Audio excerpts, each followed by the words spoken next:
welcome back to This Homemade Life. If you are new, my name is Courtney, and I always bring you guys my What's for Dinner videos every weekend so that you can see what I cooked for my family over the week. Typically, we really enjoy all the meals. I try to find new things to include every single week. Even if we have a repeat here and there, I like to try to share some new recipes with you guys and with my family because we love to try new things. This week was no exception. We had some really awesome stuff. I don't feel like I cooked as much this week, but it was like a chaotic week. We were taking a break from homeschool, but we did do things with our local homeschool group. Also, my van was in and out of the shop for recalls, so we didn't have transportation to get anywhere. We were just kind of stuck at home some of the days. Then we went to go visit my in-laws for a little bit, so it was just kind of like all over the place. Our leftovers lasted longer than I anticipated, so this week was just a little bit different. Anyway, all of the meals were super delicious. I am listing the recipes or linking them down below so you guys can try them at home if you want. And I also try to list some of the things you see me use in my videos, kitchen items or household items. I try to link those down below as well if you guys are interested in them, or if there's anything you see that you are wondering about, where you can get it, where I got it, things like that. Let me know in the comments or hit me up in my email. It is also listed in the description box below. Also, if you guys have some recipes you want to share with me, something you think that my family would love, let me know. I love trying new recipes. You know, I spend a lot of time on Pinterest just looking for different things to try. We like to try a ton of new stuff, a lot of different types of meals, types of food, things like that. We're really into that. All right, so I guess that is enough chatting. Let's go ahead and jump right in and see what it is my family had for dinner this week. All right, so for this meal, I started off with some fresh beets. I just peeled them and sliced them, and then I put a little bit of olive oil, salt, pepper, and garlic powder on them. You can season them any way you want to. I just really like salt, pepper, and garlic powder on them. And then I'm gonna roast them at 400 degrees for like half an hour or so until they're nice and soft and a little bit, roasted around the edges. Beets are so super delicious when you roast them, fresh ones. Anyway, canned ones I would never roast, but fresh ones are sweet and they have this really nice flavor, and roasting them just brings that out. So while those are in the oven, I'm gonna make some homemade shake and bake. I just mixed some breadcrumbs, about a half a cup of breadcrumbs with like 3 or 4 tablespoons of Parmesan cheese into a zip top bag. Then I have some chicken tenders. I did not pull that little, tenderloin thingy out of them. I just left it in there. I've tried to pull it out in the past and I really struggle with that. And I usually just kind of end up shredding the chicken in the end. It just kind of comes apart. So I just left it in there because you know what? It really isn't bothering us. So we're going to be okay. Anyway, I put a little bit of oil on the bottom of my dish and a little bit more on top of the chicken, and I'm mixing it up. Then I'm going to go ahead and just lay this out and season it. You can season your chicken however you would like. If you have a favorite spice blend or just certain spices that you like, that is fine. It's totally up to you. The breadcrumbs and Parmesan will really kind of go with any kind of seasoning you want to use. I am just kind of sticking with the things that you guys probably see me use fairly often on my channel. I have a little bit of, I have a decent amount of salt and pepper. You guys know I love pepper. And then I'm going to use some onion powder and some garlic powder and some smoked paprika. I love the flavor that smoked paprika brings to this. It's just like a hint of smokiness. It's really, really nice. It's just a different flavor profile. But again, if you guys like lemon pepper, or if you have some kind of steakhouse blend or something like that you like, any of that would be absolutely delicious. Just make sure you season both sides of your chicken. As you can see, I am flipping mine over now. And then I'm going to season the other side. Make sure that the chicken has like a ton of flavor. And then I'm going to just toss the chicken in that zip top bag with the breadcrumbs and the Parmesan and shake it around so it gets nicely coated. And I'll do it in batches. I think I did like 3 batches just so I didn't overfill that bag. And then I just put everybody back in this baking dish I have here. And I'm going to put it in that same 400 degree oven that the beets are currently roasting in. And I'm going to cook it until the chicken's done. You can do this with any cut of chicken. I just kind of find that chicken tenders are easier to work with because they cook faster. I think I cooked these for like 20-ish minutes or so, give or take. But depending on the size of your chicken, you may need to cook them a little bit longer. Anyway, it's kind of like a mock fry because they do get a bit crispy on the outside. The breadcrumbs toast up beautifully, but we're not frying the chicken. There's a very small amount of oil that I used on here just to kind of keep everything from sticking and things like that. But it's not fried at all, so it's a little bit better for you at the end. And it has a ton of great flavor. This would be great by itself, which is how we ate it, or you could chop it up and put it in a salad or on a sandwich. Anything like that would be fantastic. And a wrap, we just thought it was really tasty. I've done this a few times before. It's just an easy way to cook some chicken, and it tastes good. It pretty much pleases everyone in the household. If you guys have a way that you do this, because I know there's lots of recipes for it out there, go ahead and let me know. I have seen this done a few different ways. One of them was just to actually pour panko on top of the chicken, and it has some kind of like, I don't know, mayonnaise or butter or something on it. I haven't tried that one yet, but it is kind of on my list, so maybe we'll do that here in the near future. But for now, I just kind of stuck to something tried and true that I have done quite a few times before. And like I said, my family always enjoys this. It is pretty simple to make and pretty easy. And there is the finished result. I just served it with some white cheddar mac and cheese and the beets. All right, guys, who wants homemade meatballs? My oldest son, that's who. He has been asking for these, and I decided I would most definitely make them for him. This is my recipe, and I think it's like pretty simple or comparable to most people's homemade meatball recipes. I do have half of a large white onion that I chopped up. I don't do like a fine mince or a fine dice. I like texture and chunk, so that's just me, but y'all do whatever works for you. If you like a finer chop, go for it. If you just want to use onion powder because you don't like texture at all, that's a-okay too. I have some of this lightly dried basil right there. You could use fresh basil. You could use completely dried basil. Up to you. I happen to really, really like this stuff, and it keeps a long time in your refrigerator. So I really have learned to love this stuff quite a bit. But if you guys don't use very much basil, then definitely the dried stuff on the spice aisle is what would work best for you. I have two kinds of meat. I have regular pork sausage. This is like breakfast sausage. So we don't care for Italian sausage. Like, nobody in my household really likes it. It's so strong. We all just kind of feel like it's overpowering. So typically any recipe that calls for that, I will substitute breakfast sausage because it has a good sausagey flavor, but it's not quite as strong. So we're going to use 1 pound of that and mix it with 1 pound of ground beef. You could do all ground beef if you want to. You could do ground turkey, ground pork, ground chicken, whatever. It's up to you. But this is more of like a traditional style meatball, a sausage and beef mixture. I have 1 egg. I think that's enough. If I put it in there and decide it's not, then I will get a second egg.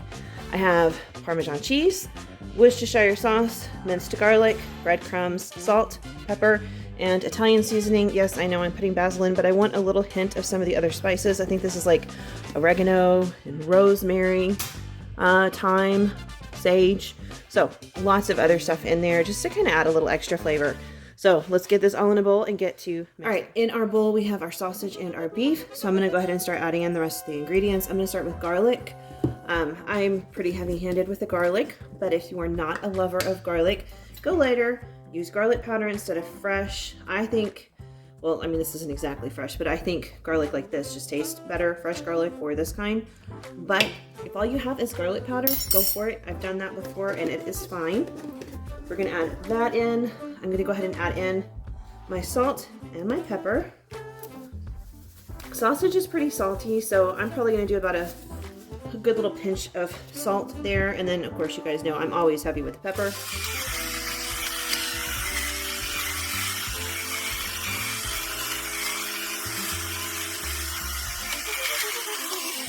You could always add in red pepper flakes if you want. I am not going to do that because my kids typically don't like anything with beef, but we always get them to at least take a little bite of stuff. So I don't want it to be like way spicy or anything.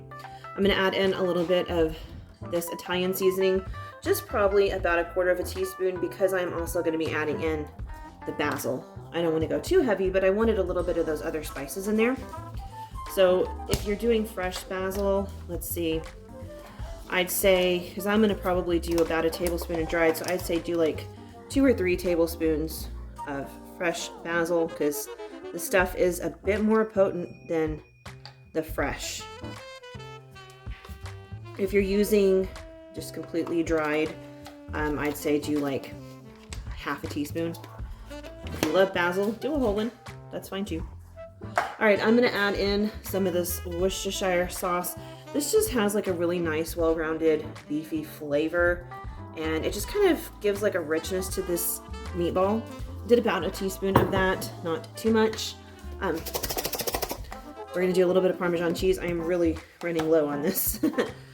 If this is fresh grated Parmesan cheese, even better in the interest of cutting cost. We're gonna do about 2 tablespoons of just the green shaker stuff. The taste and flavor is still there. It's really, really good. I'm gonna go ahead and add in my onion. Like I said, this is half of an onion chopped. You could do more, you could do less. You could just do onion powder if that's all you have, or you don't want too much onion in there.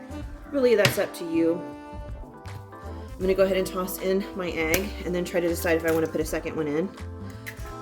I don't know, I think we're gonna be okay.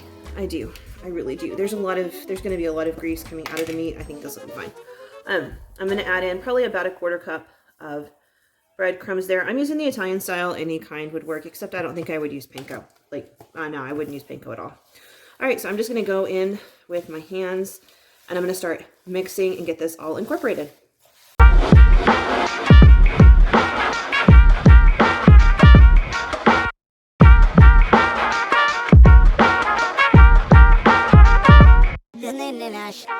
Okay, I have finished mixing my meatballs.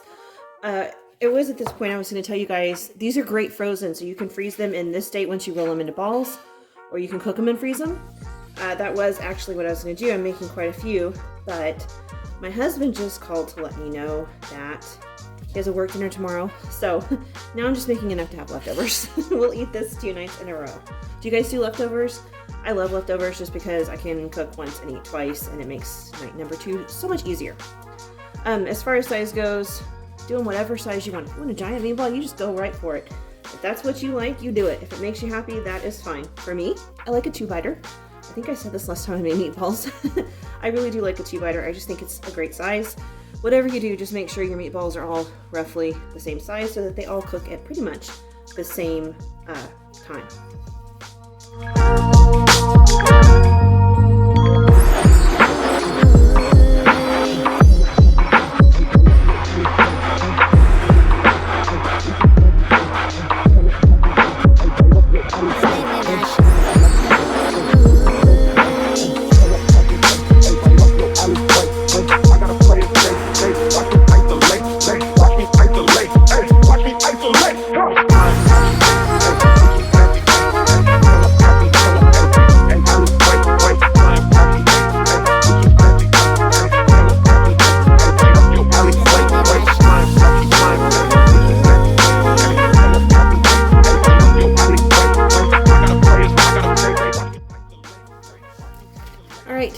Done rolling meatballs. I got 22, not bad.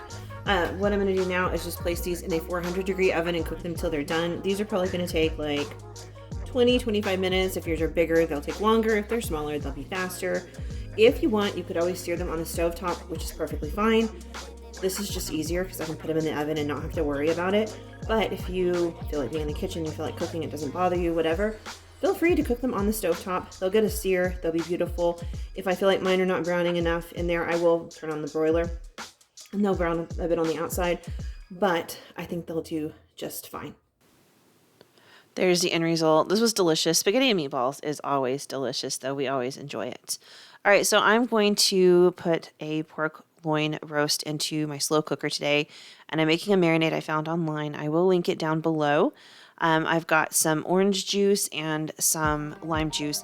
I use Tampico, so it's actually pretty sweet as far as orange juice is concerned. If I were to make this again and like use fresh squeezed orange juice or a different brand, I'd probably add a little bit of brown sugar just because the sweetness definitely helped. It made a difference. I added in some garlic, and I'm going to toss in some of this chipotle sauce. It's really like the cans of the chipotle peppers, but it's just the sauce. If you guys can't find that, you could always like blend up some chipotles or toss them in there. It's just the flavor we're after. And of course, I threw in some salt and some pepper. And then I think the recipe called for like oregano or something, but you guys know me and my Italian seasoning, so I just threw that in, and it was good. I'm going to stir all of this up really, really well, and we're going to pour it on top of this pork loin. And then I'm just going to pop the lid on and let this slow cook for like 6 or 7 hours.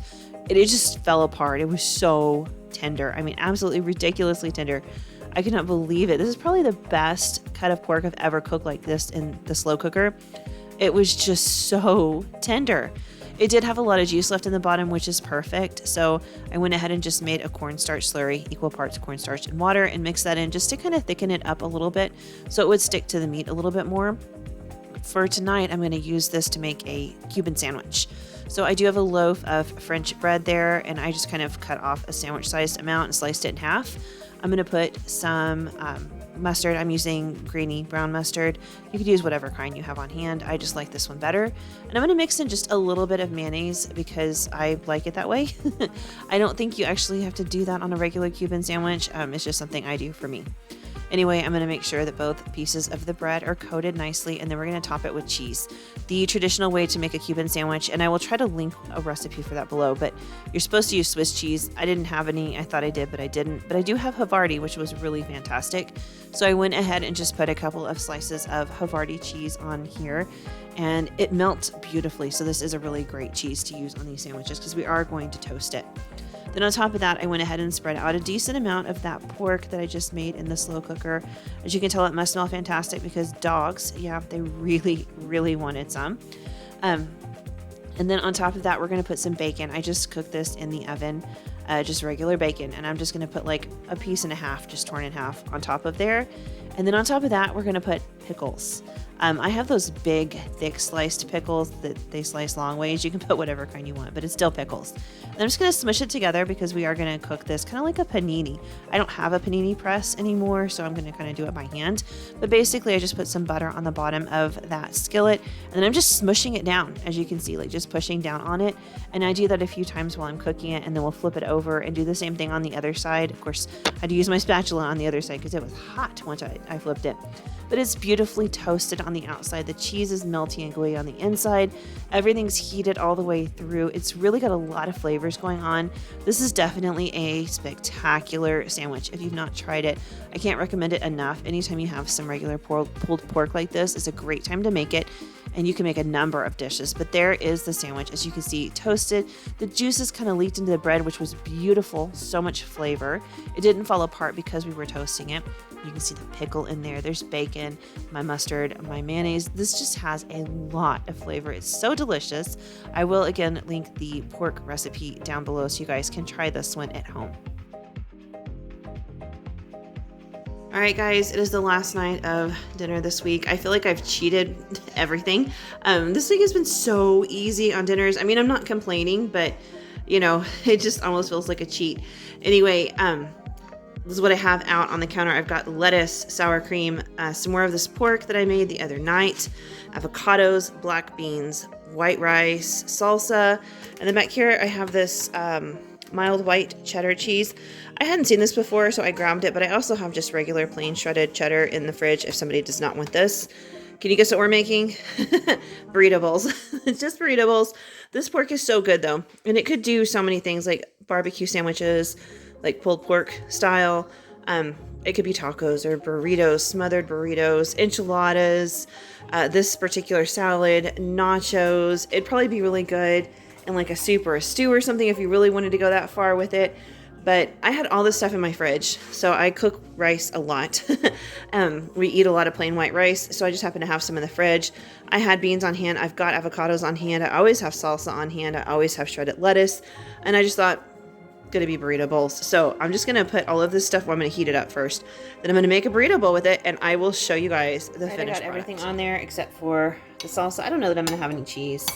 I've got my meat, my sour cream, my beans, my lettuce, my rice, my guacamole. Tried to like spoon it in so you could see all of it. But I'm just gonna top it with some salsa, and that is our burrito bowl. I'll probably eat it with like some tortilla chips and a little bit of chips and salsa on the side because I love that. That's dinner tonight. So quick, simple, and easy. All right, y'all, those were the meals that my family enjoyed this week. We loved pretty much all of them. That pork was a different way. I've never cooked it like that in the crock pot before. I've tried a bunch of different recipes. This was a new one for me, and it had more flavor than I ever expected. I was really, really thrilled with it, and I think it's one of those versatile types of things where you could use it for a lot of different things. Taco salad, burrito bowls, smothered burritos, enchiladas, tacos, the sandwiches that we used them for. You could even mix some barbecue sauce in it to have a pulled pork sandwich. It had a really nice, bold, robust flavor that would kind of lend itself to a lot of different things. So keep that in mind if it's something you want to try and you're worried about it making a lot of meat. It freezes well, and you can do a lot of different things with it. That's kind of what we did.